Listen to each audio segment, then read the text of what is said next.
সুমি, সুমি, তোর আদালে জিনিস পাতি সব নিয়ে আইছি। এই থেকে আর পাওয়া যায় রে? ফরিদপুর পাই রে, ভাঙড়া পাইলে সেই চাটমোহর নিয়ে আইছি। সুমি করে ভাই বন্ধুরা, আপনারা দেখতেই পাচ্ছেন তো আমার বড় ভাইয়েরা এই ছোট্ট বোনটির জন্য ঘর সাজানোর জন্য কত আসবাবপত্র নিয়ে এসেছে। বন্ধুরা, আসবাবপত্র গুলো কিন্তু আপনাদের অবশ্যই দেখাবো, দেখতে কিন্তু ভুল করবেন না।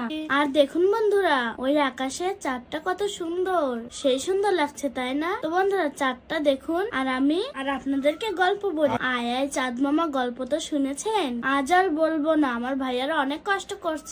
আমি যদি এদিকে গল্প বলি ওইদিকে ভাইয়ারা রাগ করবে। চলুন আবার ভাইয়াদের কাছে যাই। ভোলা দিঘা এবং কি ঘরের সাথে কত কিছু লাগানো আছে, ঘরের আসবাবপত্র সবকিছু আপনাদের কেমন লেগেছে অবশ্যই জানাবেন। এই ভিডিওটা দেখবেন আর সবকিছু কেমন লেগেছে কমেন্ট করে কিন্তু জানাবেন। Tata, bye bye.